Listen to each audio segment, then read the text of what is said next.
our PTA meeting so we can have quorum. Luckily, I was home. So yes, texts do help.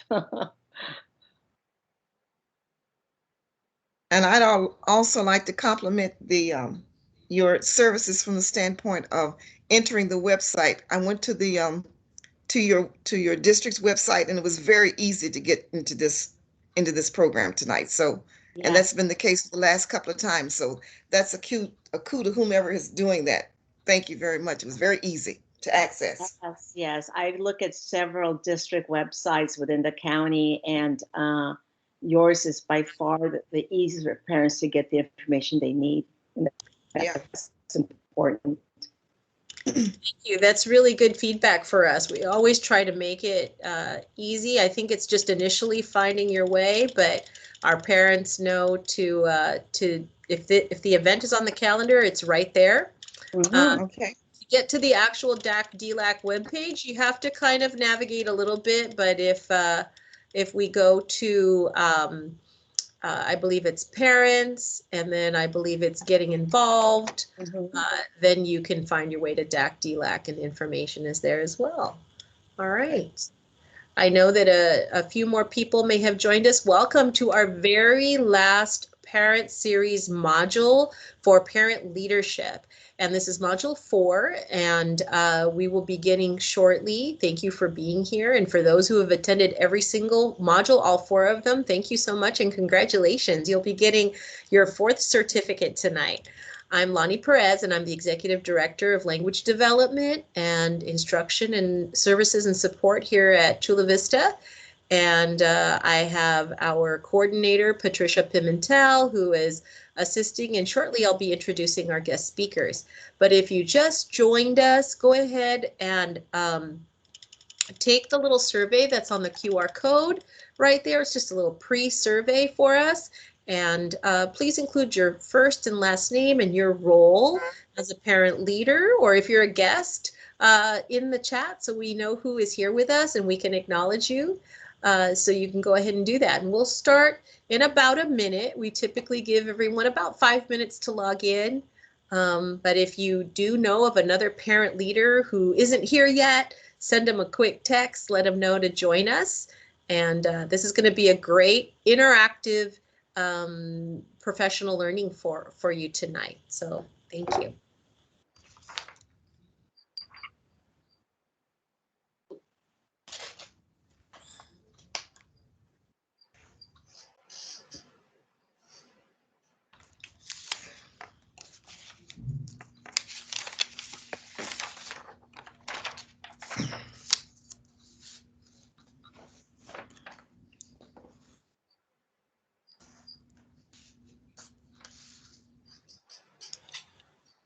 It's great to see Marina Beltran joining us today. Thank you for being with us tonight, Marina. Glad you're here.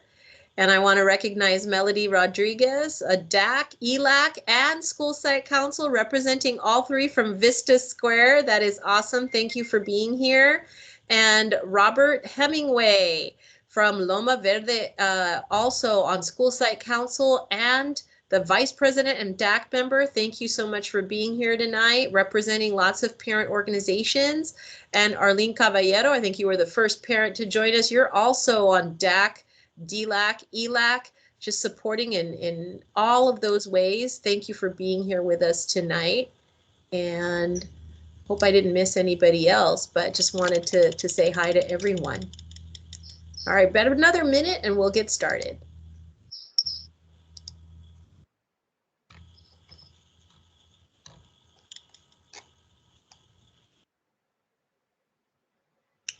I do see another guest, Emma Vitolas. So Emma, if you're here with us tonight, thank you. If you can kindly place your name again, if that is, you are Emma Vitolas, and you can put that in there. Sometimes our parents use their students' accounts, but if you could put your name and what role you serve at your school site, that'd be great too.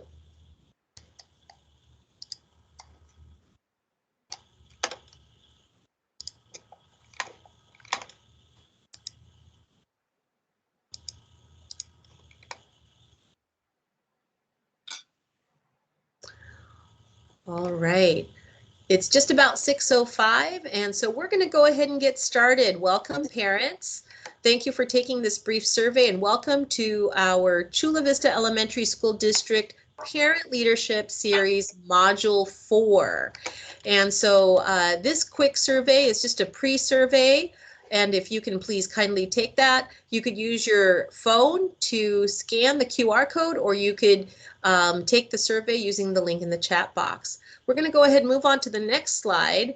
And I want to thank Ms. Patty Pimentel, one of our coordinators, who is assisting with facilitating the meeting tonight. And tonight is Module 4, the fourth of a 4-part series, the final one called Getting It Done, How to Be a Super Communicator and Problem Solver.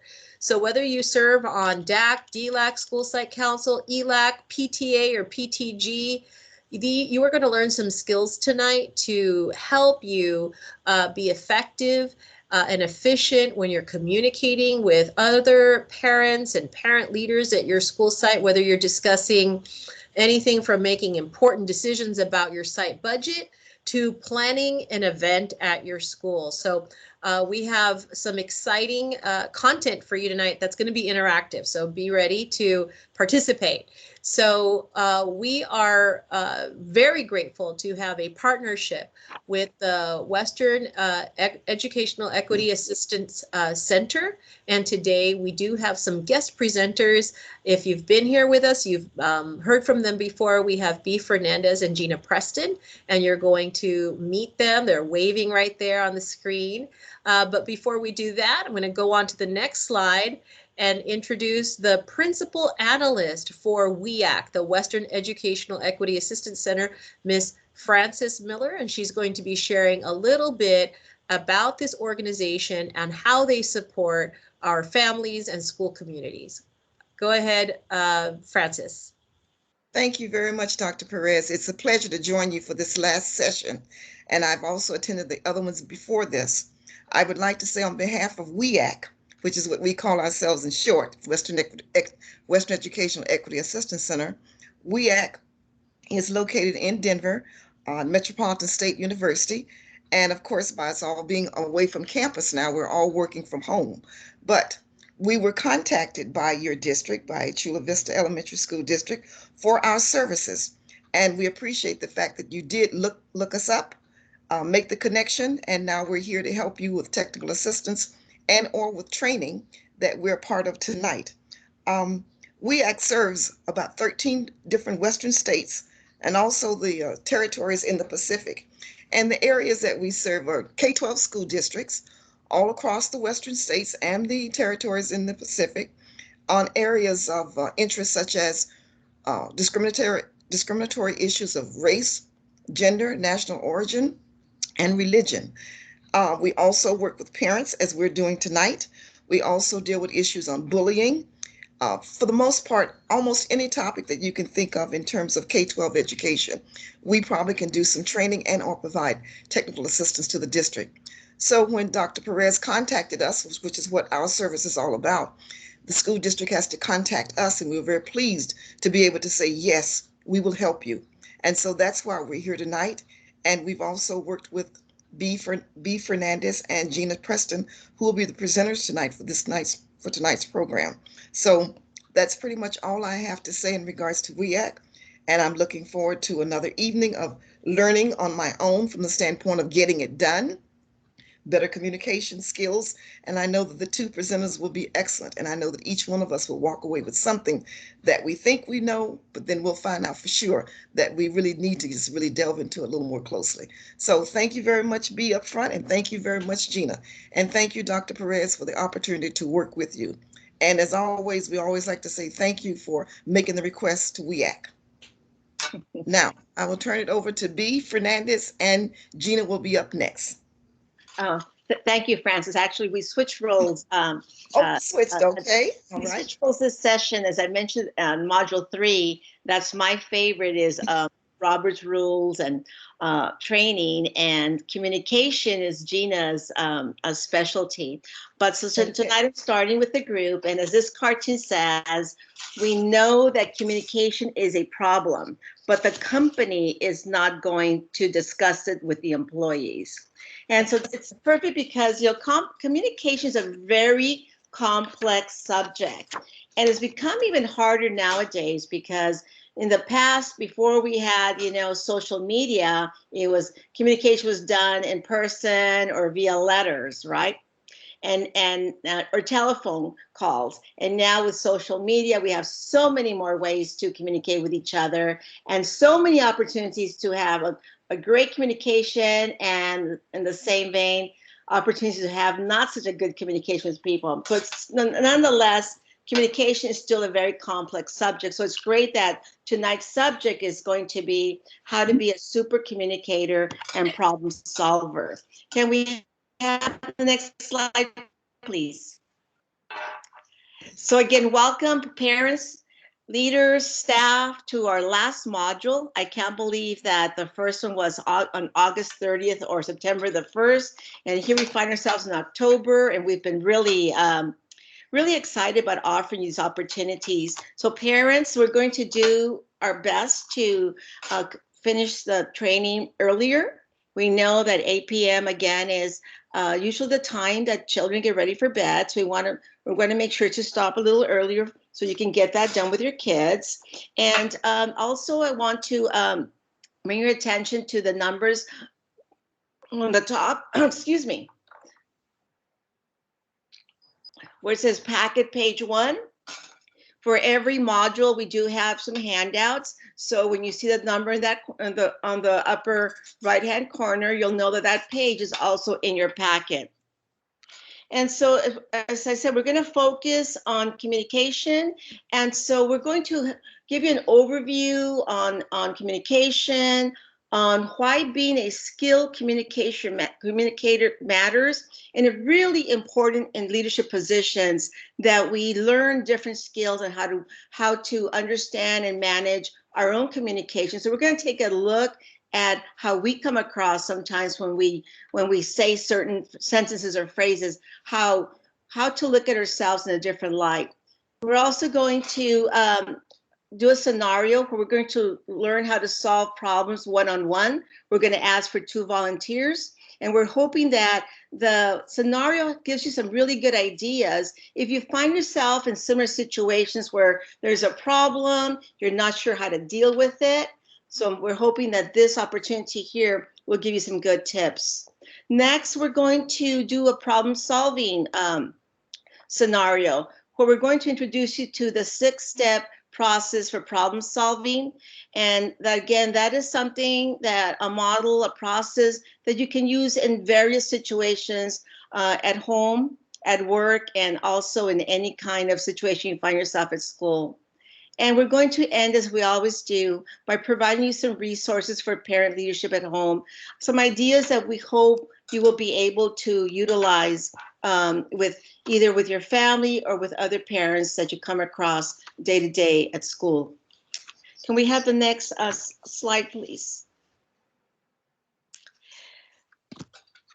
The work that we do in family engagement is based on a model that was developed by Dr. Joyce Epstein, and she identified 6 types of parent engagement.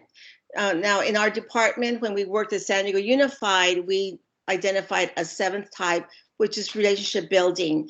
But for the most part, the model that Epstein developed is around 6 types. And this is the ways that parents and staff can work together along these different types. Next slide, please.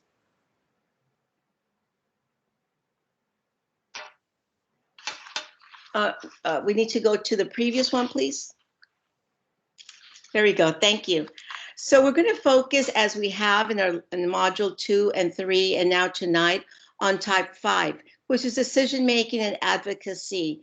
This is the role that you have assumed as parent leaders, helping with decision making, advising, and also being the best advocate for children at your school side. So decision-making in the Epstein model looks at families as partners, as participants in school decisions, in governance, advocacy, through PTAs, PTOs, PTGs, school councils, committees, and other parent organizations. Now, we might think right now in 2021 that this is common sense, but we need to understand that when the model was first developed in the 70s, it was something parents were not as welcomed, and parents were not considered parent leaders at the time. We gave parents a lot of information, and then we asked for input, but the sites made the decision. So what this model has done is provided us these different types of parent involvement.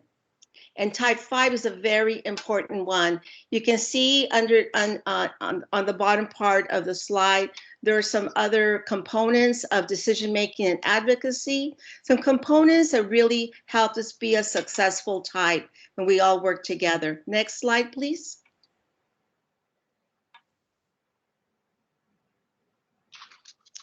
So leadership has evolved a lot. If you look at the left side, you can see how different leadership styles were. We went from being silent to being more open with others. We went from to be more accepting of feedback.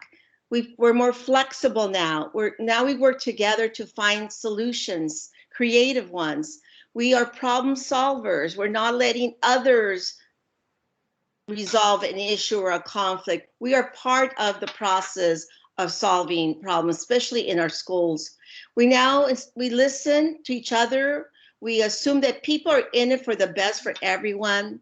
And so we also share information and resources more. And we're also being constructive and focusing on kids. So there's been a big shift in looking at how leadership used to be at one time and how it has slowly been evolving. It's not to say that every person is now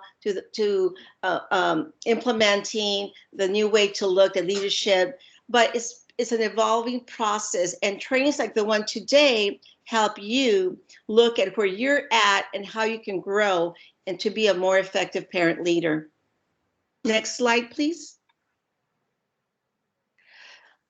I don't know how many of you have ever been to Balboa Park by the Botanical Gardens, but there's a reflecting pool, and in that pool you have beautiful water lilies and you have lotus flowers. And so the lotus flower is a beautiful symbol of strength and new beginnings across many cultures. It's a sign of encouragement for people struggling in their everyday lives. And even though its roots grow in very muddy waters, the lotus produces a most beautiful flower. And guess what? When we look at communication, it can get really muddy, especially when we have conflict. But what we need to remember that among all those muddy waters, that something as beautiful as a lotus flower can emerge. And we keep that in mind as we look at how communication can also move forward. We may have issues and whatever, and it gets kind of dirty and they're kind of muddy, but we need to always look at what we can accomplish. So remember, if there's no mud, there's no lotus. And I want to thank Jeana for that wonderful poem, and she's the one that found this for us. But I hope you get a chance to go to the Balboa Park and the Botanical Gardens, because you certainly see some beautiful water lilies and lotus flowers. Next slide, please.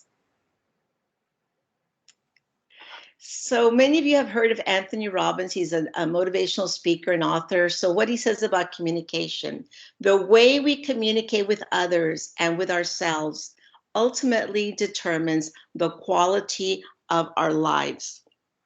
And that's really important for us to remember that, because this is what we're going to be focusing on today: communication, and how we communicate with others is how we become more and more effective as a parent leader, or in just a leader. And you may be a person who in your work is in charge of a department, or at home you may be one, certainly you're a leader in your home. So we're hoping that this session will give you some really good ideas on how to improve communication.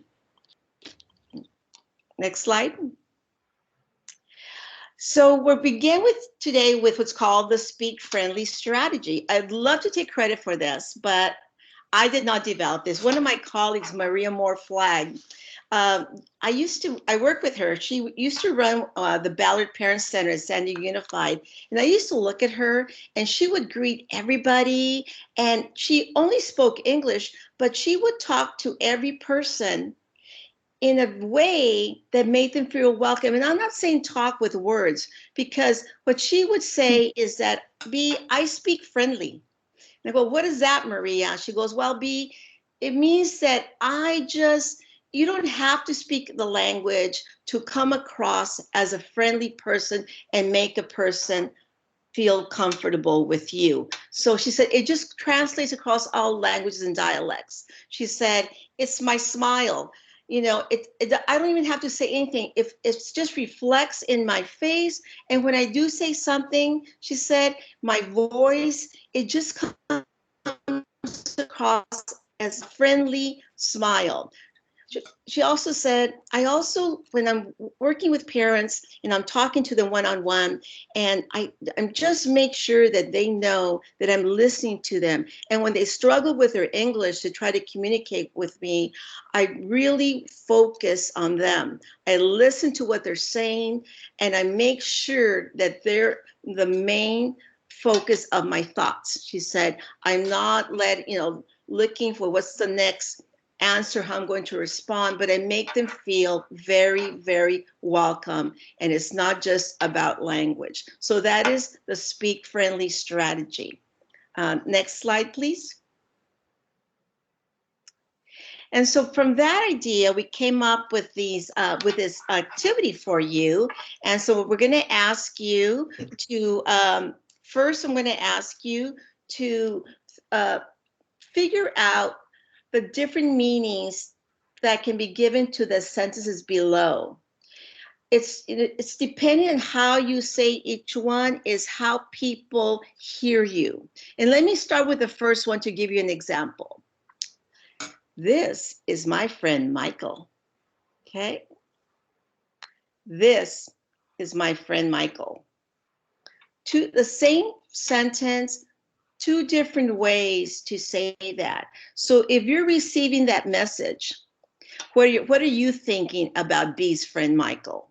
It's all in the way we say sentences. So I'm going to give you about a little bit less than a minute or so. I want you to practice on your own. You might want to make sure you have your mute button on, so we don't hear you practicing. Practice how you would say sentence 2, sentence 3, and sentence 4 in different ways. And then at the end of the time, please raise your hand and we will ask you to share with us how you would say these sentences. You don't have to start with 2 or 3. You can start with 4 if you like. We just would like to see how you say these different sentences. So let's give you about a minute.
So we have a hand up.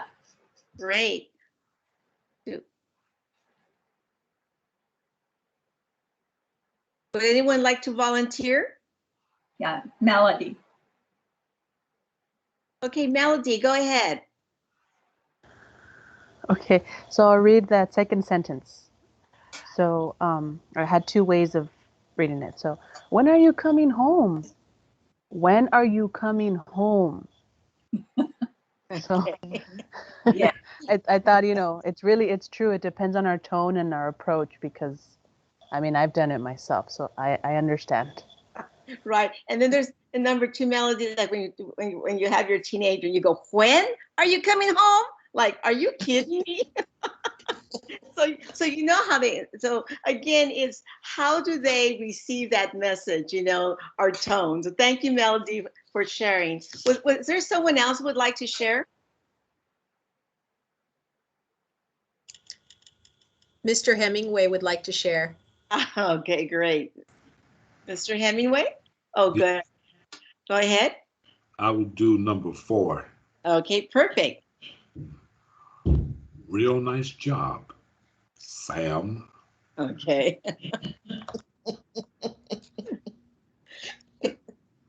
Can anyone say that same one more like kind of like mocking somebody, like because like like their job wasn't that good, even a little worse than Mr. Hemingway said it? I could try like sarcastically, you mean? Yes, thank you. Sarcastically, yes. Like, real nice job, Sam. Exactly. Okay. Exactly. Okay. Anyone else want to try? Let's try. Anyone want to try sentence number 3? And please don't make me beg you. Mr. Hemingway, your hand is up. You want to try number 3 again? I mean, do you want to try number 3? Yeah, let's do it. What's wrong? Okay, great. What's wrong? You're caring about the person. You're worried with something's wrong with them. They're ill. They got hurt. Anyone else want to try that one a different way? I could try it. Okay. What's wrong? Okay. Mhm. How would you say it if you had someone that's always complaining about the same thing? Okay. I kind of like that's. I think that's what I meant. What's wrong? Like, what's wrong now? There you go. Yeah. Okay. Yeah, you say it, Mhm. and again, it's like we're dismissing the person, how they're feeling, right? Like, what's wrong now? Like that you do it every single time. So again, so the purpose, if no one else is going to volunteer, then the purpose of this activity is for us to look at ourselves on how we communicate and how we say things, and to step back sometimes to look at how that person would feel receiving that message. Because in communication, there's always a sender or senders, there's always some message, and there's always recipient, and lots of room for miscommunication, which is where a lot of our problems begin. Misunderstanding and miscommunication. Okay, Jeana? Yeah, next slide, please. Hi, everybody. You've already noticed that Bea and I like cartoons and we like quotes. So here's a nice quote. I like this one particularly. It's Maya Angelou, and here's something she said. I've learned that people will forget what you said, people will forget what you did, but people will never forget how you made them feel.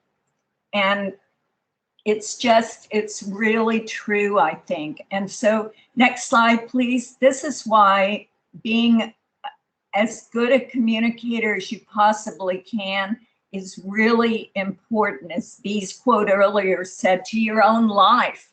If you don't care about anyone else at this one, care about what it means to you. Managing communication. We're going to talk tonight about the 2 main categories of communication, and one of them is verbal and one of them is nonverbal. Next slide, please. And this is so interesting. Bea said a minute ago that communication is complex. It really, truly is. So when I'm talking, like I'm speaking with you right now, what I'm saying is being filtered. It's being filtered through my filters of my background, my culture, my race, what happened to me this morning. You know, it's just, we don't think about it much, but when you're talking, all of it gets filtered. And then when it comes out of your mouth, it goes into the air and it's heard by the person or persons listening to you. And what happens then is they hear it, and that's called decoding it. It's encoding when you're saying it, but when they're hearing it, it's decoding. So it goes in through your ears and it goes through all of your filters, your background, your culture, how you're feeling today, just your race, everything. And we don't even notice this happens. It's so complex, but it goes in, and then you try to make sense of what I just said. And sometimes, you know, everybody's on the same page. What I intended is exactly what you heard. But as Bea said a moment ago, things can get really complicated because when we make assumptions that somebody just understood us the way we wished for them to do, sometimes we're not right. So you notice the last point up here is, and this is really helpful, ask clarifying questions if you're not sure that the person received your meaning the way you wanted them to. One of the things I say when I don't exactly understand what someone just said to me is I'll say, can you say a little more about that, please?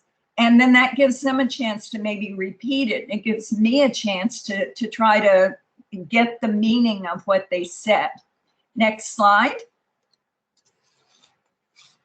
And now we're moving to nonverbal communication. As you can see on this cartoon, this concludes my lecture on nonverbal communication. Any questions? And as you look at them, they are responding, but not with their words. They're responding with all different kinds of ways. Next. Nonverbal communication speaks really loudly. And again, we don't all the time anyway, pay that much attention to how we come across in a nonverbal way. And nonverbal is exactly what you think it is. It's your facial expression. It's the gesture. You know, I tend to talk with my hands all the time. It's the gesture when you're with your hands. It's your eye movement. Are you looking at the person directly or you're not? It's eye contact. It's silence. Sometimes just being perfectly still sends a message to somebody. And you know, if you've ever kind of been in a situation like this, you'll understand that we tend to make up our minds about somebody when we first meet them within 30 seconds. That's usually before they've even said anything. And for example, if you're trying to return something at Target, within 30 seconds, the person who's up at the counter who's going to help you with the return, before that person even says anything, within 30 seconds, you're probably trying to weigh up, is that person going to help you with your return, especially if it's like a pair of jeans from 2 years ago that you might have worn, but you folded them up real nice and put them back in the package, and you're hoping that person is going to help you. Well, we weigh that up within 30 seconds. And then as we talk with the person, we get more information. But we need to kind of be in touch with the idea that a whole lot is going on before anybody ever says anything. We're reading people all the time. Next slide. Let's see. Is that 18? Yes. This one is something that we need to kind of keep in mind, that there are different ways to solve problems, and it's really beneficial to know a couple of different ways. We're going to look at two specific ones tonight. We're going to look at solving problems. If it's just you and another person and something uncomfortable has happened and you need to talk with that person about it and get things sorted out. Or if you're in a group, and maybe it's a committee and there's an issue or a problem or something you want to do better.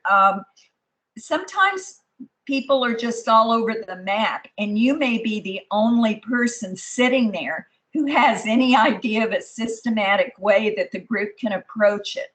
So we're going to do both those things tonight, and we're going to do, we like role plays too, so we're going to do one that is kind of a one-on-one situation and another one that is problem solving if you're part of a group. And Melody, I remember last time we were together, I mentioned the second one is one I've used with my daughter before. And it was just really helpful because she had an issue and she just had so much information and was full of emotion about it and couldn't kind of make any headway with it. And I said, you know what? I have this kind of a model of how to think about this. So let's sit down and do it. And she did that with me and actually kind of came to a situation where she knew what she wanted to do next. So that's coming up. So next slide. This is just, and there's a lot of stuff there on the screen, but I'll just talk about a little bit of it. We solve problems all day long. You know, when you think about it, it's like, oh, that car parked too close to my car. How am I going to back out? You know, I mean, from silly things like that to big problems that we're presented with. So this is something we do often, and it's nice to have a way to handle conflict that makes you feel more confident about doing it. And we also need to think about when we're dealing with situations, how would we want to be treated if we were in that other person's shoes? That's called empathy, you know, to try to put yourself in the other person's shoes and think about how you would want them to treat you. And the last point on there is something I use often, B does too. When you're solving a problem, a good phrase to use is, would it be possible? Like the example I gave you, being in Target and trying to return the jeans, you might find yourself saying, well, would it be possible to have a credit for the 2-year-old jeans? You know, so think about keeping that as something that you can use. The question, would it be possible? And then fill in what it is you need. Next slide, please. This is the first problem solving model. And I really like this because it's so simple and I have committed it to memory. So I can just pull it out and use it when I'm in a situation. There are only 4 steps and they're really simple. We're going to practice with it in a minute, but before we do that, I want to show you what the 4 steps are. And the first one is just when there's a situation or a problem and you know you need to do something about it, it's to be specific about what it is. So you would be specific. And for example, if you're a mom and you have a teenager who's sometimes driving your car with your permission, but she doesn't always put the keys back where they're supposed to be, and you're spending time looking for them and it's just maddening. And so you might say, when this happens, when you don't put my keys back, I feel concerned. So don't exaggerate too much. I mean, it's not a huge deal, but I feel concerned because I spend 10 minutes looking for them and then it makes me late. And then number 4 is the really great step. It's, how can we make this better? Or how can we keep this from happening?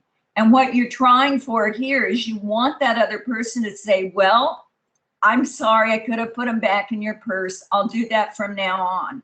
So maybe you've solved it without everybody getting mad and you haven't yelled at your kid. And it's like, you know, so you really want that person to come on board and say their idea for how we can not have this happen anymore. So these are the 4 simple steps. Next page, please. our slide. So this is our practice. This is our role play. And I'm going to introduce you to the two women who are the players in this. One is Amanda, and she's the DAC representative at her elementary school, and she's really active. I'm sure you know somebody like her. She may be you, we don't know. She's involved in everything. She volunteers in the classroom. She's on a lot of committees. She's a PTA member, and she's a soccer mom in the booster club. So she's just doing everything, and she knows everybody at the school. And then there's Itzel.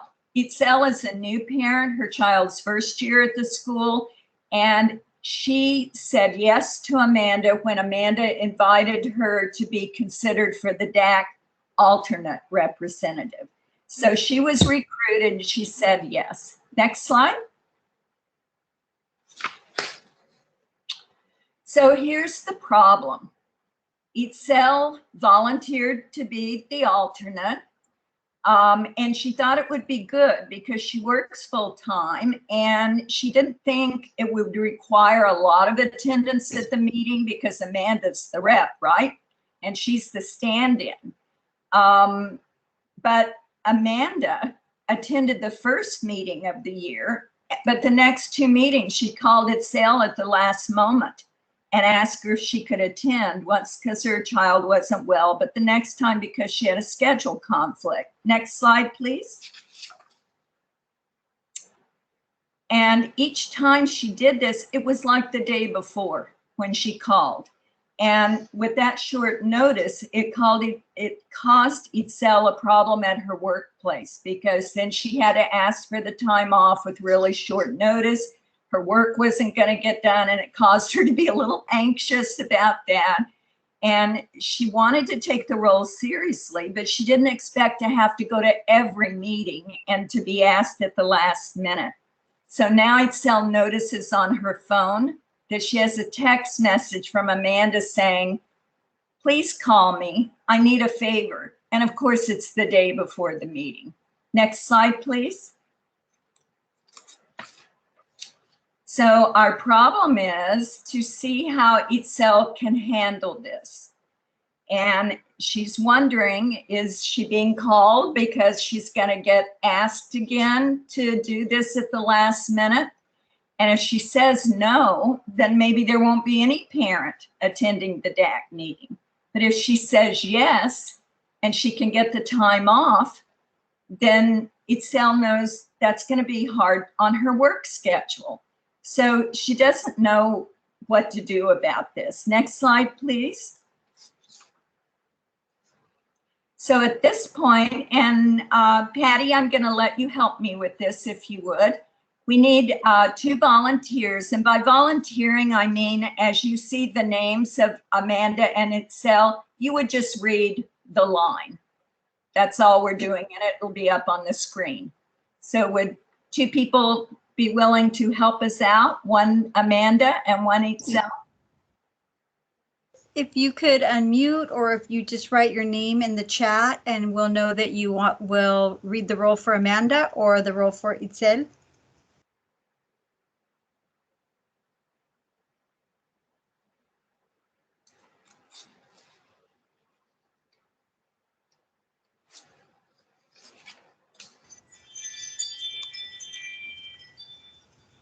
Any volunteers? Okay, Miss Melody Rodriguez will read Amanda. Thank you. We have another volunteer to read the Itzel lines.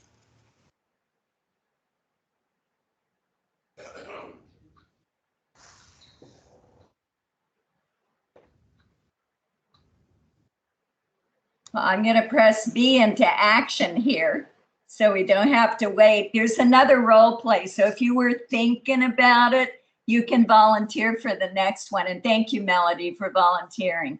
So here are our 2 people. And can we go to the next slide, please?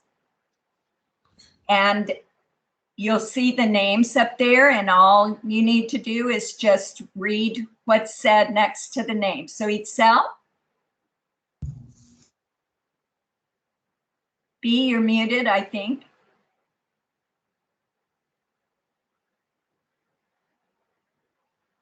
Yeah, you're. I apologize for that. Here we go. I thought I did really good the first time. Here it goes.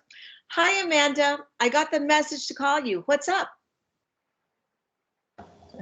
Thanks. Thanks. The DAC meeting is tomorrow, and I have a booster club meeting at school. I would get to the DAC meeting sort of late. Can you go? Wow. When I get a late notice like this, it's not easy for me to get time off from work approved. And I like going, but I didn't expect to attend DAC meetings so often. Next slide. I know, but I am just doing so much for the school, and I have a lot of meetings. And now the treasurer of our PTA quit, so I am going to be doing that job also. This DAC meeting includes discussion about school budget cuts, and the principal really wants a parent rep to attend. Itzel. Well, I feel really concerned because when I get late notice like this, I might not be able to attend. And there might be no parent there to represent parents from our school. How can we make sure someone attends tomorrow? And how can we keep this situation from happening again every month? Next slide. Oh, I didn't know your work schedule was such a problem because you didn't mention it when I asked you to attend before. I haven't really had time to even get DAC meetings written on my calendar this year, and so they just sneak up on me, and then I'm already booked with something else. Itzel. It sounds like you're saying you have a lot on your plate. Next slide. Because it's short notice for you again, I will ask someone to run the Booster Club meeting, and I will go to the DAC meeting tomorrow. I will talk with the principal and suggest that someone else be appointed as the DAC rep after this meeting and see what the process is. Are you interested in being nominated, or do you want to remain the alternate rep? Since I can plan ahead for meetings, I would like to be considered. Let's stay in touch about it. Amanda. Great. Have to run. I have a Halloween carnival planning meeting now. Next slide. Thank you both. So let's look at how Itzel handled this, because in the end, she got what she needed, and she got a chance to actually be the rep instead of the alternate so that she would know to plan ahead for the meeting. So let's take a look. So the first step was to be specific. So Itzel said, when I get late notice like this, it's not easy for me to get time off. And then the next step was to say how that made her feel. And she said, I feel concerned. And the third step is the problem, because no parent might be there for representing the school. And step 4 is to ask the other person, how can we keep this situation from happening again? And so she did ask Amanda that. And Amanda, it actually caused her to think maybe she shouldn't even be the DAC rep because she's doing everything. So in the end, it kind of got solved at that moment in time. It'd be interesting to see what happened, in the end to totally resolve it. But you can see that it was really, I think, easier for Itzel, who was a little anxious about even saying anything, to have a way to approach and then ask the other person, well, how can we keep this from happening again? So I'm hoping that this will be helpful for you at some point. You have in your packet this chart. So if you download your packet, you don't need it tonight, but if you download it, you will have the little chart, and it's just really simple, I think, to remember. Next slide, please. And Lonnie, you were going to help us with this. We're just going to talk a minute about it. All right, that was a really good role play, and I actually appreciate the scenario, because having been a former principal, this is a real thing.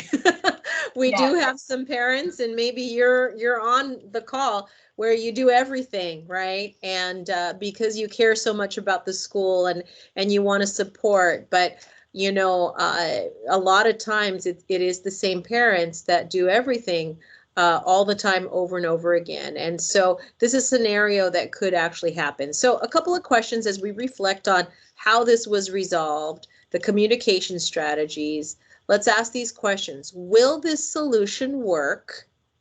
Why or why not? Okay, so the solution that they came up with. And then any other thoughts. So what are your thoughts if you would like to participate or chime in? There isn't a right or wrong answer. Don't be afraid. Just unmute. We're in a safe space. Will this solution work? Why or why not? And any other thoughts? Hi, this is Robert. I think the solution will work because in the end, Etel got to a point to where she can program and control when these things show up instead of them showing up at the last possible minute. Would anybody, thank you, Mr. Hemingway. Would anybody like to add on to what Mr. Hemingway said? Yes.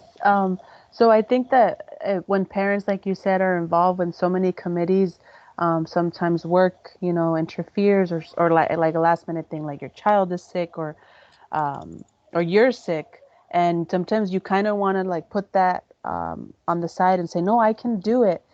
And so the intentions are good, but it's just easier if you can plan ahead and have someone else fill in for you, or like they said, an alternate. And I know this person, Amanda, wanted to take care of it, but she realized, oh, wait a minute, I'm doing so much. Maybe it's should be the DAC rep and I should be the alternate because she's actually available and she's making it work with her work schedule. So I think that communication is key for a lot of things, you know, work, relationships with your children. So it's just a matter of knowing the steps, and that's why I really appreciate these modules, because you're helping me as well to learn better communication so I can be more effective with my work, with my family, with myself. And sometimes we also do have to take self-criticism, because I know my husband has told me in the past, you know, you say you're a good communicator, but you can't even tell me when you need help. And then I realize, oh man, yeah, I like to do things, and when I need help, I'd struggle. But he goes, just tell me and I'll do it. It's okay. But I completely get it. We have to kind of recharge and reset ourselves and tell ourselves, you know what? Yeah, you need to ask for help or say no, because sometimes you're that person that always says yes. So I understand this problem-solving method. It's very effective. Thank you so much for sharing that and connecting it to other areas of your life. Are there any other thoughts? Would anybody like to add on to this conversation? I see B. Yes, well, Melody, thank you so much for your comments, because I kind of do the same thing you do. I don't ask for help sometimes, because sometimes I think I can only do it. I'm the only one that can do it right. Okay, so part of being a good leader. So even though I continue to have to remind myself that. But if you recall in Module 2, we talked about being a good leader is making sure you help others assume leadership roles. So when I look at Amanda and Itzel, it reminded me of Amanda thinking she's the only one that can do everything. But here she has Itzel, who's willing to go ahead, you know, say, I'll be the rep. It says brand new at the school. She's going to need some help, and I'm sure Amanda will be there to help her. And I think that's really important. And then you mentioned something else about how the 4-step model is useful. And it made me think of some things that sometimes people get they're mad about something and they don't resolve it, and they just add, you know, one problem on top of another one, which is one of my best friends would call it sandbagging, and then you get really mad. And I think that with this model, it helps you kind of think about, okay, there's a problem here.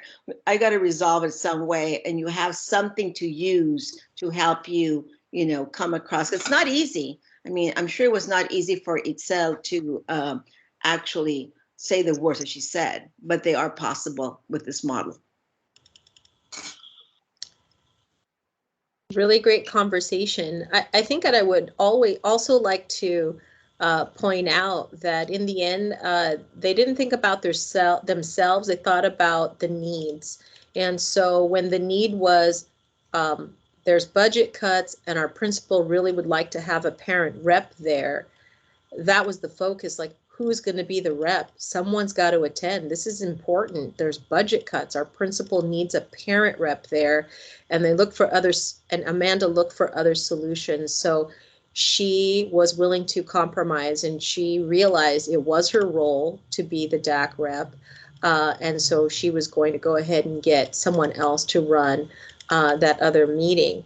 And also, again, like Mr. Hemingway said, it's a good solution for Itzel, because as long as she knows when the meetings are, she can plan for it. She just didn't like this last minute thing. So she wasn't saying no. It's just, how do we prevent this from happening again? And the thing is, if she is the actual rep, you can prevent that because she'll know them all in advance. And so they were really thinking about the needs and the issues and not taking things personally, not thinking about just themselves, right? And so again, when we're working with a school committee, right? What is our focus? It's our students, right? It's our children. It's our school.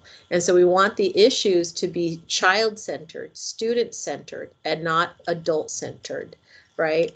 And sometimes the right thing to do, like was mentioned, is step down or say no, right? Because it'll start unraveling. And I'm guilty as well. And so I've got to realize where those boundaries are. Mr. Hemingway has a comment.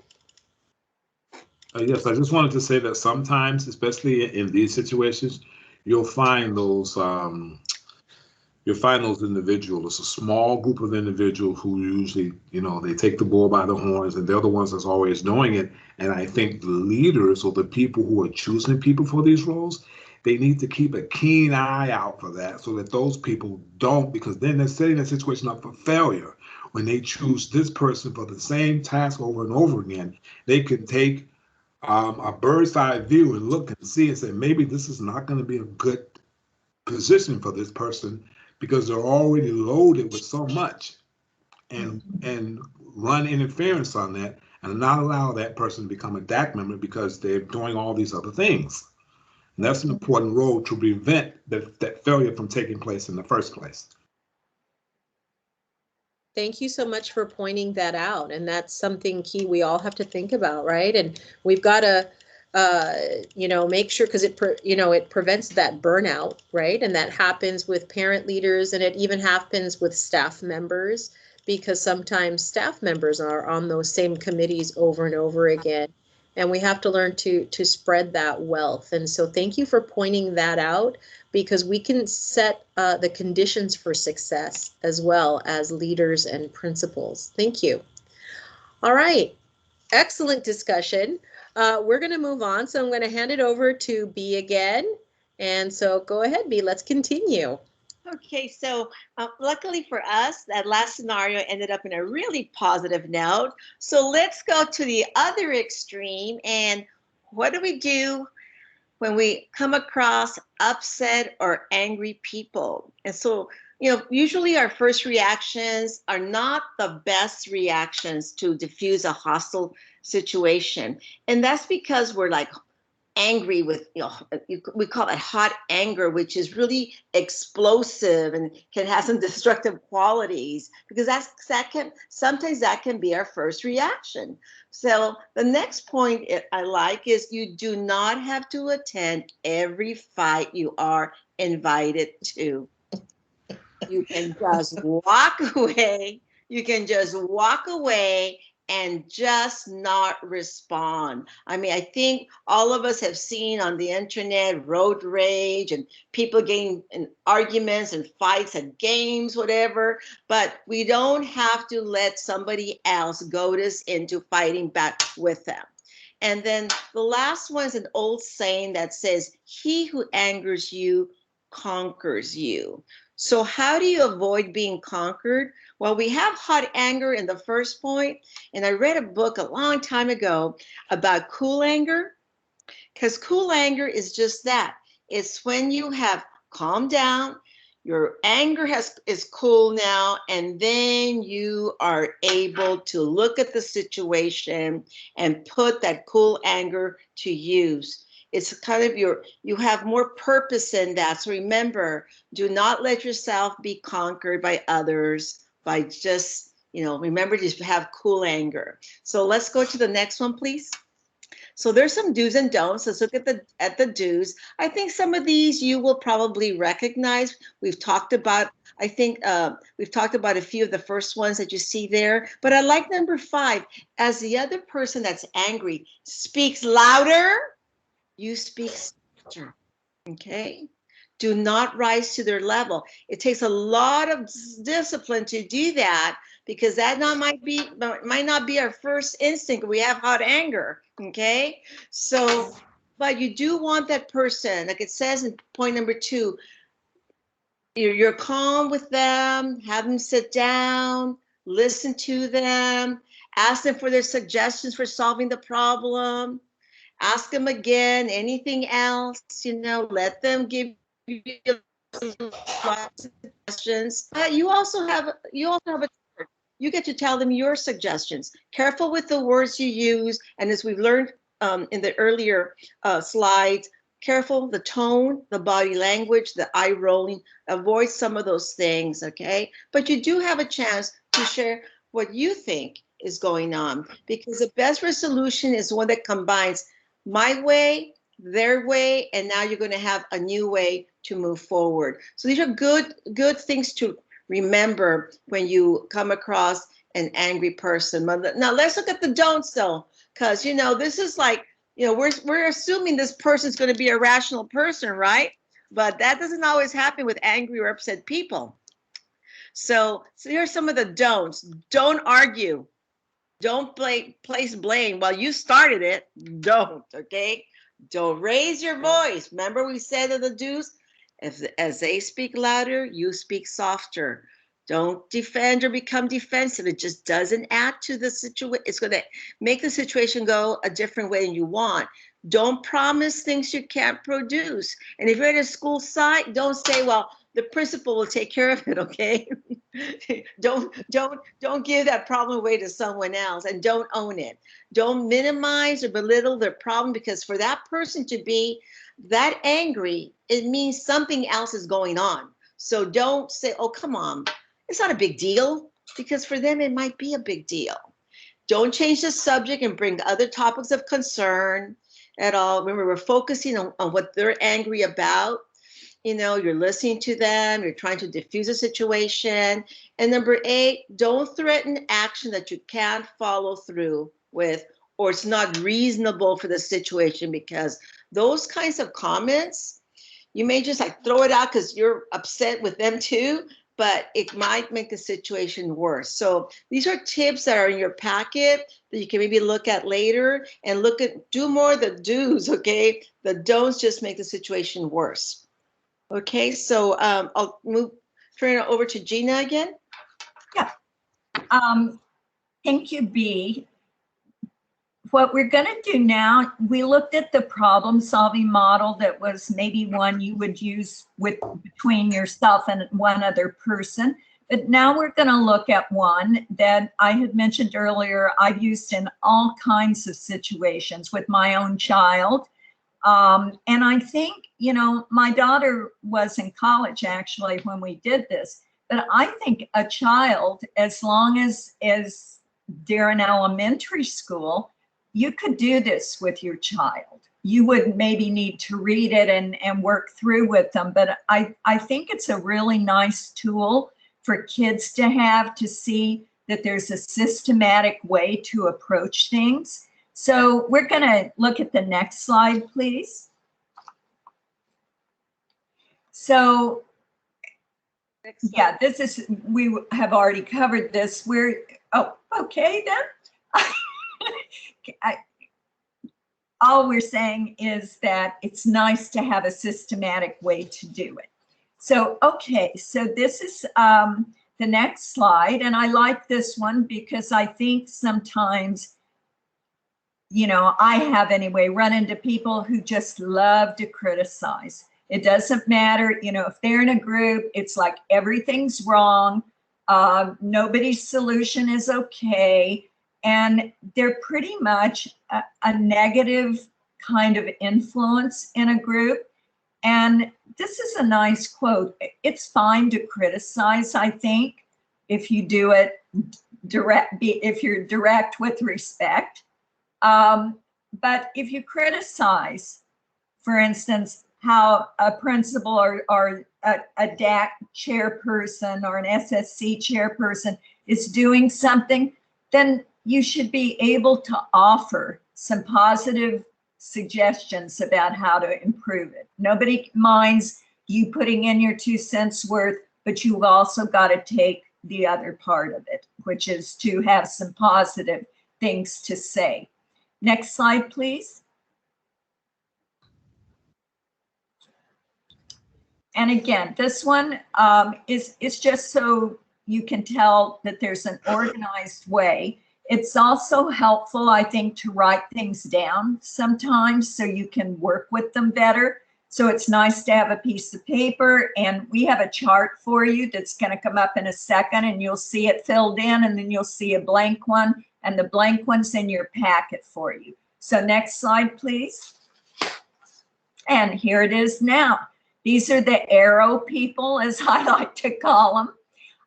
And I'm just going to quickly go through this with you. It looks like a bunch of words, but do you know what? It's really a very simple model. And again, this is nice if you're in a group. You may be the only person in that group who has an organized way to go forward when you're trying to work on a problem. So the first step, you see it at the top, is to identify what the problem is. Sometimes people are just all over the place. They know something's wrong and they want to talk about it, but they're all over the place. So let's just come up with what is the problem we're working on and kind of agree on that. Then you can go to the second box, which is analyzing it. And the only thing we mean by analyzing is, what do we already know about the problem? And when I did this with my daughter, she had just all these bits and pieces of information. So we just wrote it all down. That's what she knew was happening. She had a roommate issue and she was just really upset. And I said, okay, what do we know about this? So we wrote it down. The second point on here is, what else do we need to know still that we don't know? And sometimes when you're doing this, you just got to stop there, because it could be that you just don't have the information you need. If you're in an SSC meeting, you may need more information from the principal, some data about how kids are doing before you can even move on and talk about it. So you might be in a situation where you have to put this on hold, go get your information, and then come back and do it if you don't have enough to try to solve the issue. The third step is probably my favorite, and that's brainstorming. And you may run into, if you're in a group doing this, to people who don't quite get brainstorming. And when they don't get it, here's what happens. You know, whoever's leading this will say, okay, let's come up with some ideas, and I'm going to write them here so people can see them. And people start giving ideas, but then you have somebody in the group who goes, oh, you know what about that? We don't have budget for that. And that's not, you know, it's too late in the year to do it. And that's not what brainstorming is. And those people just throw you off because you're not judging at this point. You're not, people are just throwing out ideas. You need to let them do that. And you can always discard the ideas if you know, we're going to get to the pros and the cons in a second, but let everybody list the ideas and don't judge them at that step. So step 4, you're going to prioritize. And what you try to do then is go through your list, and you can say, oh, idea number 1, here's the good things or the pros about it. Here's the cons or the reason it isn't such a great idea. So you can kind of go through and the group can evaluate and come up with the top 2 or the top 3 that they think are going to work the best, that people are willing to try. So step 4, you should have 3 items that are ideas that you think you could try in order to solve the issue. So step 5, and sometimes you do this at the very same time. If you have time, you can, but if you're in a meeting situation, you might have to come back and do step 5. But if you can do it on the spot, it's better. And it's once you have your top 3 ideas, you can choose one of them and say, okay, what would it take for us to do this? What are our next steps? How long would it take? What's our timeline? And will it work right away? Or do we need to give it 2 weeks? You know, so you make those decisions and then you go away and you try that idea. And step 6 is you have to weigh up. Did it work? Did it help the problem? Are things better? Are things not going well still? And if they're not, then you have to go back over to step 2 and say, okay, we missed something. We didn't have all our information. So we need more information, or something changed. So we need to factor that in. And then you brainstorm more ideas. But basically, it's a way to help you organize and get started. So we have a little scenario, and I want to encourage people to think about taking a role, because all it is just reading a line or 2, and it's a little larger group. So next slide, please. This is the blank one that's in your packet that I just wanted you to see. And you can just write in it because you have the instructions that we just went through. So that's in there for you. So next slide. Okay, so here's our group problem. This is our fake problem at a school, but I think it's one you'll recognize. So the principal at Legoland Elementary School has worked hard over her 7 years there with parent leaders to build good relationships with the families. And she's also worked with the parent leaders to make sure there are lots of good opportunities for parents to support their children's success and learning. But then last year, students could only attend school virtually, which meant there were no in-person family activities, and all committees and councils and the PTA were held virtually. Next slide. Okay, so usually what happened at this school was at open house night, where lots and lots of families came, the groups from SSC to ELAC to PTA and Booster Club, they all set up tables outside the auditorium. And as families came in, they were greeted. They had opportunity to sign up for events and things that they would help with, or to sign up to volunteer in the classroom. So it was a big deal. Everybody was at the tables with sign-in sheets and recruiting other families, and it always went well. But the usual opportunity the past year didn't really work out because it's still virtual. And they noticed that the numbers of families, they had an open house, but it wasn't in person. And the numbers of families participating was just disappointingly low. And even so that the students are back, the meetings are still virtual. And the principal is concerned, and the parent leaders are, because nobody volunteered to be nominated for chair of the ELAC. The PTA board has vacancies, and only a few parents volunteered to help plan the school's yearly science fair. And usually there are lots of volunteers. Next slide. So the principal has asked some of the parent leaders to meet with her and a teacher and to discuss some ideas to engage more families with the school, to try to reconnect them.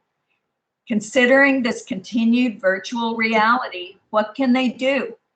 So here are our players, and Frances Miller from WEAC, who's our sponsor for tonight for the Parent Leadership Series, has volunteered already to read the principal lines, but we need an SSC chair, an ELAC member, a PTA president, and a first grade teacher. So that's 4 people. So Patty, I'll let you ask for our volunteers.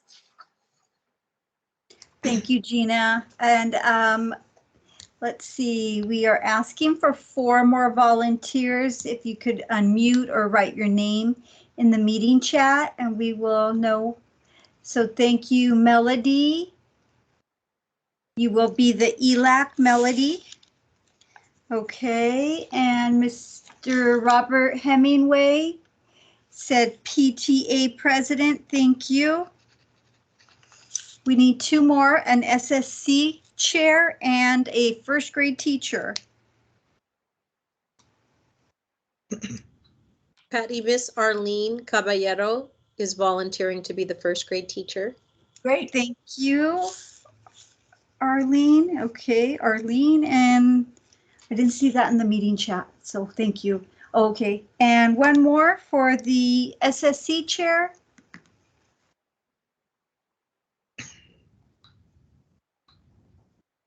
There's a good old B.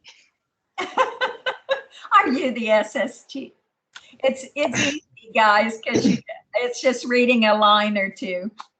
Thank you. Okay, so we are ready. Okay, and next slide, please. What I'm going to do is I'm going to announce the roles. So if I say your role, then you read your line, and then we'll go to the next one. So here we are. We're at the meeting, and the principal, Frances. Thanks for attending this virtual meeting. As I explained in my email, I really want to brainstorm with you some ideas for rebuilding connections with our families, since it seems that we will be doing everything virtually again this year. SSC chair. Yes, we're going to have to think differently about our outreach efforts to parents. Would it be okay with everyone if we use a problem-solving handout I got at a district training to keep track of our ideas? And guess what? It's the arrow people. It's our little chart. So the group members nod yes, and the handout is put up on their screen because they're meeting virtually, and the principal agrees to take notes. Next slide, please. And our first grade teacher. I like this handout. It will make it easier for me to take info back and share with the other teachers and get them on board with our suggestions. Thank you. ELAC member. It looks like we can agree on step 1. We need to rebuild our relationships with families in ways that will be more effective in our virtual reality. The ELAC is still missing a chairperson. Great. Principal. If everyone agrees, I will put that statement in the step 1 box. Okay, that's the problem that they're talking about. So the group nods in agreement. Next slide. PTA president. For step 2, we have a lot of evidence. Our membership is down. There are vacancies on the PTA board, and the science fair committee has only 2 volunteers right now. We always counted on having sign-up tables at the open house so parents could volunteer for activities through the year, but it was all virtual this year. Great. ELAC member. ELAC and SSC also had tables at open house to recruit parents to be on our groups. ELAC meeting attendance numbers are still down this year. First grade teacher. The principal already shared with teachers that the virtual open house attendance was much less than in past years. Great. Next slide. SSC chair. Let's get to step 3 and brainstorm some solutions together. After everyone's ideas are listed, we can discuss them each, and then let's choose our top 3 that we agree have the best chance of working to help solve this problem. The group does this, and then they move to step 4, and they generate this list with their top 3 ideas noted below, as well as next steps and a timeline for each one. So principal. PTA president, could you please read the first idea? Thank you. Next slide. PTA president, sorry. Of course. The principal will appoint an ad hoc committee to include representatives from all committees, councils, PTA, and the teachers to develop a Support Our Students, or SOS, campaign. The goal would be to communicate to families how important it is for them to contribute to their child's education at home and at school. A listing of all the ways to do this through attending upcoming virtual meetings, serving on school groups, and joining the PTA will be sent to all parents. Great. Principal? ELAC Chair, could you please read the second and third ideas? Thank you. Next slide. Yes, the second idea is that each parent leader will identify at least 3 other parents with leadership potential and personally reach out and invite them to become involved with their groups. The first grade teacher and the principal will propose at the next staff meeting that teachers establish a volunteer room parent position. Some of the tasks of the room parent would include working with the teacher to keep parents informed about classroom activities, school activities, events, and any volunteer opportunities to serve on school committees, councils, and PTA. Great. Principal? SSC Chair, could you please read the 3 points under other ideas discussed? Thank you. Next slide. Good. SSC Chair? Of course.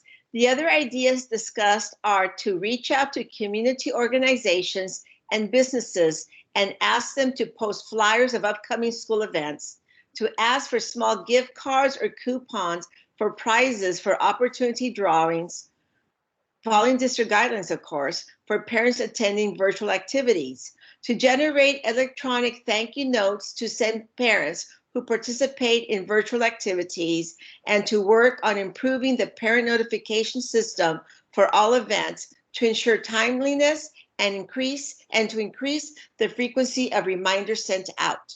The end. Yes, and a round of applause. Everybody was wonderful.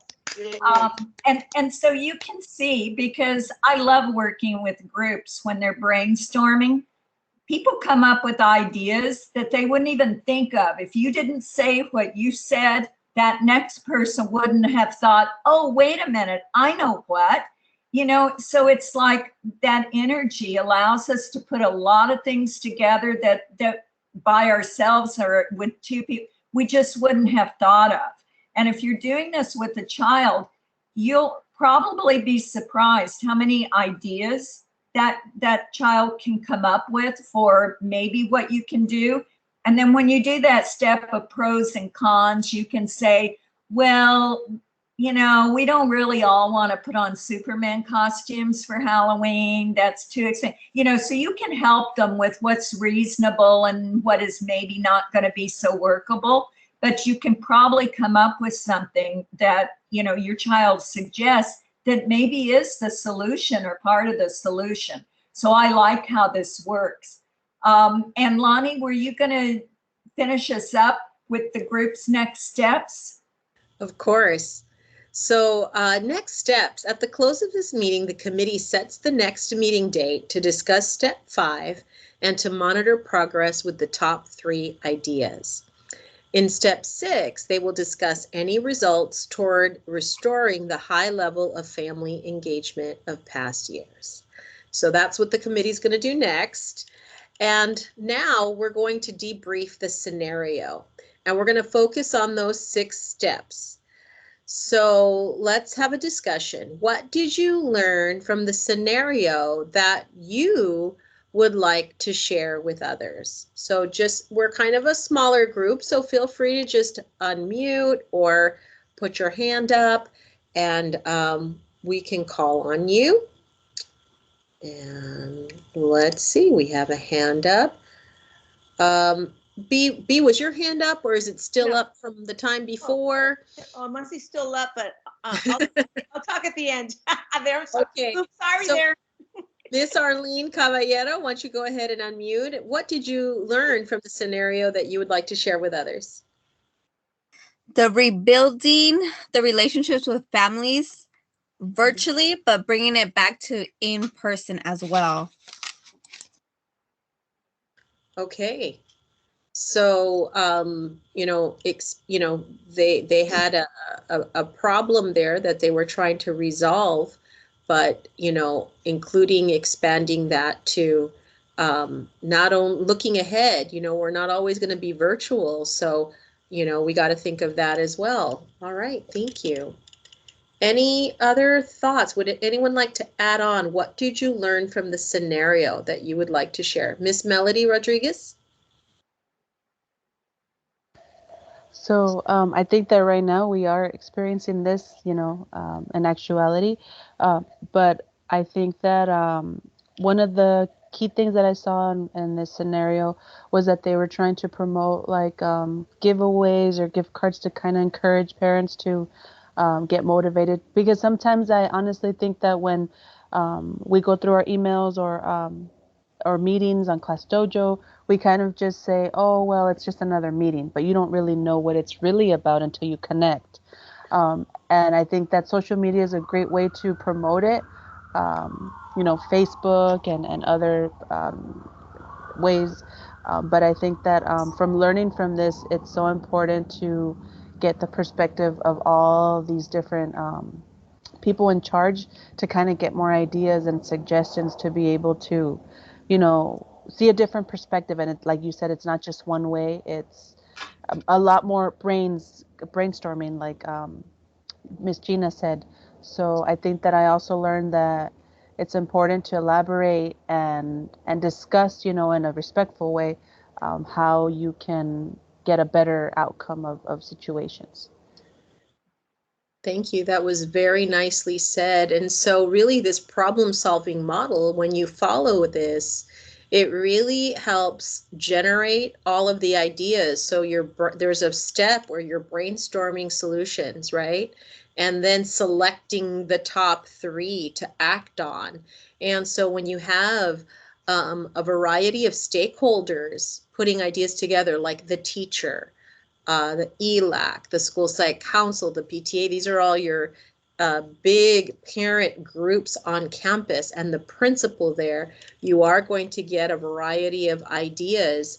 And so I think, again, following this problem-solving model, you see, how it kind of provides that structure.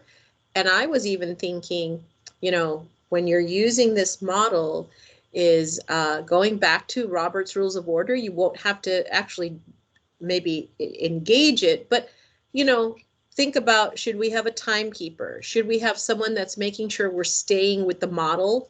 Because what happens is you can do a bird walk, right?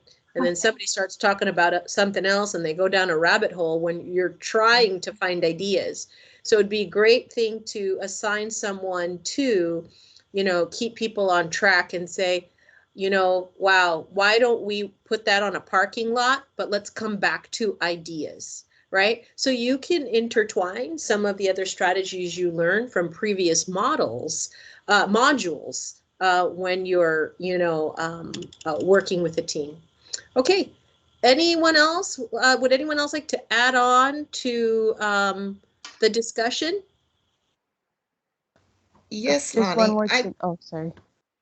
That's okay. Well, I just wanted to mention that when the principal first started the meeting, it was almost it appeared as if it's going to be a big daunting task to make this happen, because you could hear that sigh in the principal's voice. But then by the end of the meeting, there were some wonderful ideas generated. So thanks to the parent who brought out that model of how we can solve problems. So I think that was encouraging for the principal to be able to go through that process as well, because hopefully at the very end, they really saw that they had some really good ideas to make volunteerism positive for the school. Thank you, Francis. And then B, was it you that was wanting to comment as well? Yes, thank you.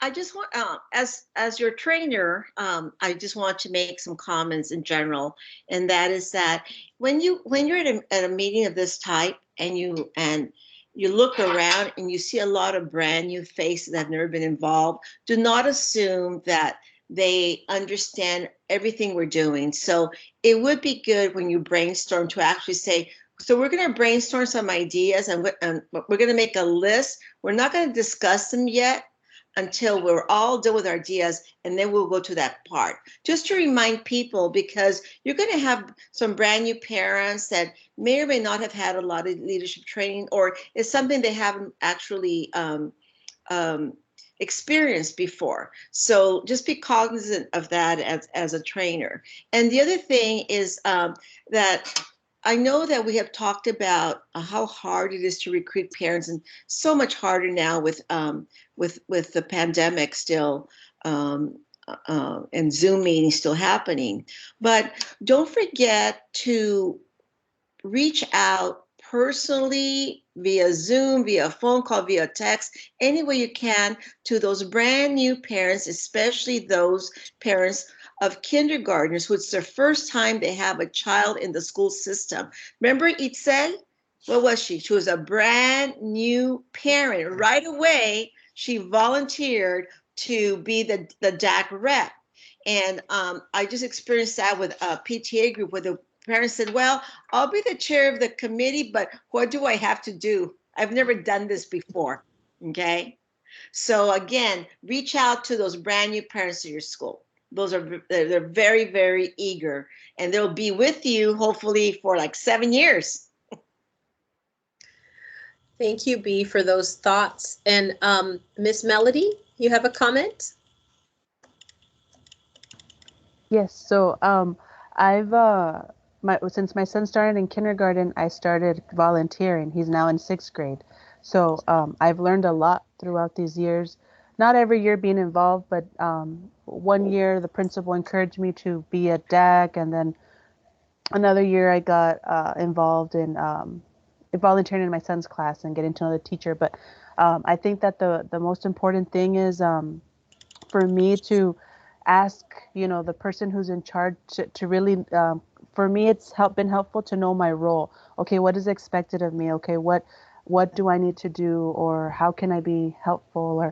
And sometimes, they'll just tell you, oh, we'll guide you. And that's the best part, I think, for me.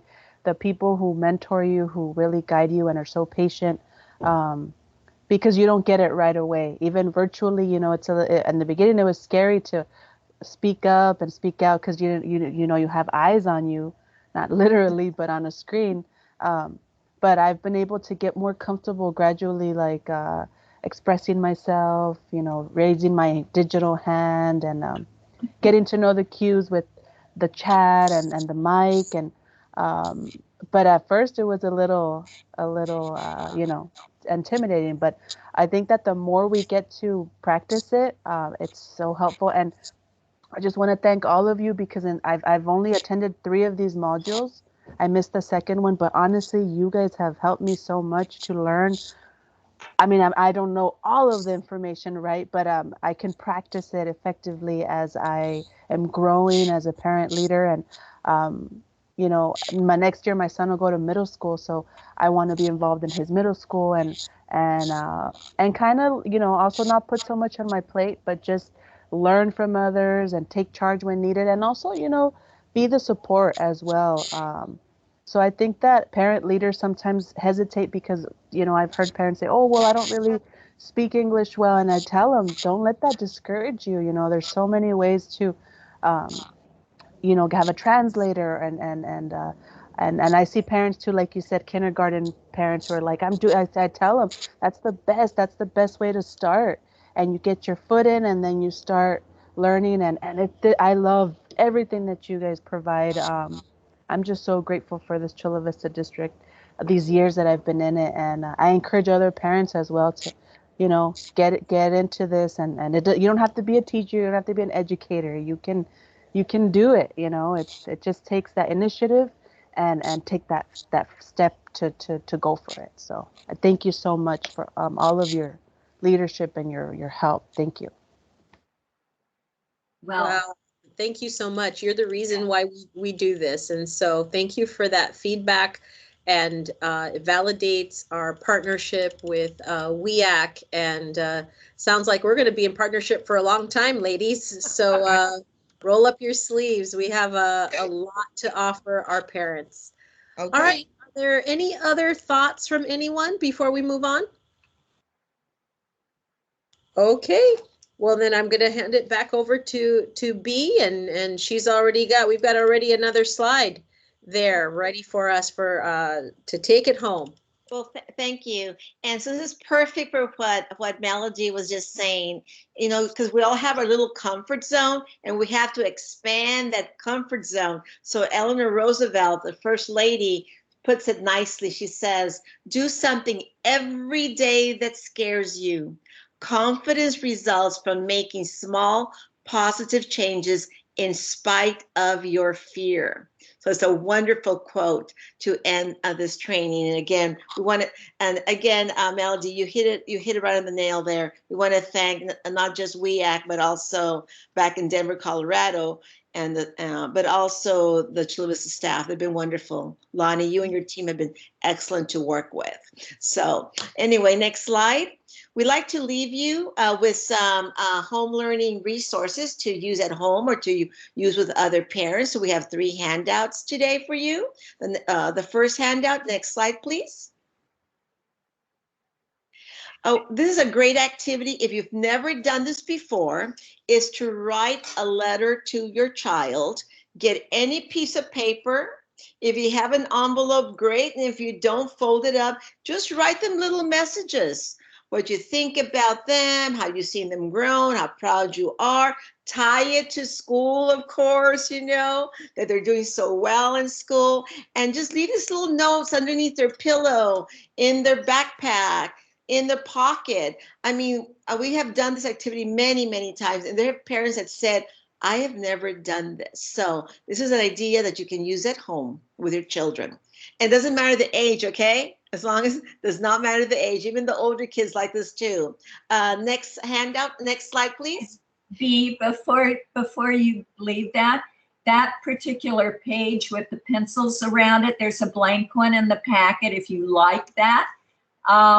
The other thing is kids love getting mail.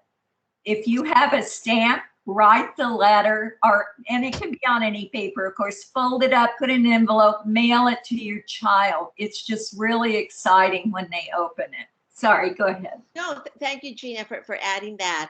Okay, the next handout. This is 10 reasons to get involved. Another great handout to use. Like when you're trying to recruit other parents, these are some great things you can say. Your child benefits. We can make a difference. Did you know that when we're involved, our kids do better and go to better schools? I mean, so these are 10 ideas that are going to help you to get other parents involved at your school. Okay, some really good tips for you. And again, it's in your packet in English and in Spanish. The last handout are 25 ways strong families learn together. And number 1 is have dinner time, conversations about school. There's actually research that says that effective, strong families whose kids do well sit together and have dinner together. Now, we know it's not always possible to sit down as a family, you know, with commuting and this and that, but try your darnest to do that as much as possible, because there's a lot, you can get some really good results for your family. Another one I like is number 13. It says regularly discuss the hopes and dreams you have for your children's future with them. A very important message that you can begin as early as possible, because we all want our kids to do better than we do. And then the last one that I like is number 18. Teach your children how to greet people politely. It says a lot about your family. So those are just 3 of the 25 ways strong families learn together. And for that, again, we thank you, all of you, and we hope to see you soon. And I'm going to turn it over to Patty. And Patty, thank you for switching the slides for us. Of course, you're welcome. You're welcome. Thank you, B. Okay, we are just about at the end of our presentation on Module 4. Great tips. That packet is available on the DAC the district DAC-DLAC webpage. And I will put that in the chat again. I put that in the chat earlier. This packet is available in English and Spanish. And lastly, if you could please complete this one question survey. We want to see if you are feeling more comfortable in understanding communication and using problem-solving strategies for committee meetings. So if you could please complete that. And then also if you could just complete, I'm trying to put that in the meeting chat real quick. We have, we want to send a survey to you, mail that to you. So if you could please complete that. I'm going to put that on the screen here and in the meeting chat. So we know who to, what name to write on the certificate and who to mail it to. And with that, I thank you for your participation, and I am going to turn it over to Miss Lonnie Perez. Thank you, Patty. And I mean, when I think about wrapping up our final module, at least for now, right? I am just so grateful to WEAC, Francis, Jeana B. It's been an amazing pleasure working with you. You are very professional, very knowledgeable, very thorough, and you're also a lot of fun to work with. And that's always a bonus and a plus, right? So, you know, I look forward to a long partnership and getting creative, and we want our parent feedback. So we're going to be, we have everyone's contact information from all the past modules. We'll probably be sending out a more thorough, you know, survey asking, you know, what topics you enjoyed, what topics would you like to see in the future, and that'll help us in our planning. But I just want to say, parents, you know, first and foremost, you are your child's first teacher, right? Education, and this is what Dr. Escobedo, our former superintendent, always used to say, education begins at home and it ends at home. And so we're here to support you. You know what's best for your child. And I just want to thank each and every one of you for your service and your leadership, not only with DAC-DLAC, if that's who you are involved with, it sounds like you are, but also at your school sites. Do not underestimate how much your support and your leadership means to your principal, your teachers, your other parent peer group, and to your child. Your child is watching you, your child sees you, and your child is so proud of you, and you're modeling for them, and you're letting them know this is a partnership, and you're creating that safe space for them, that partnership with home and school. And so thank you for that. And you know, again, congratulations on completing this module and all 4 if you've attended them, or even 3 or 2. And, you know, we would not be here if it weren't for you. So I don't want to go on and on, but I just want to share how much, you know, we are so grateful for all of you and your participation. And so we will go ahead and end. I know that in 15 minutes, it'll be 8 o'clock. You're probably needing to do your mom and dad duties at home, and we want you to get to that right away. But thank you. Feel free. You have our contact information right there. Take a picture of that. Feel free to email us with anything, any ideas, any thoughts for the future. And just again, thank you for everything that you do. So I think you all deserve a round of applause. So we'll do that virtually, and have a wonderful, wonderful evening. Everyone feel free to unmute and say goodbye so we can have some audio there. But thank you, everyone. Bye, everyone. Bye, everyone. Thank you. Thank you. Bye. Bye, everybody. Thank you. Bye. Have a great year.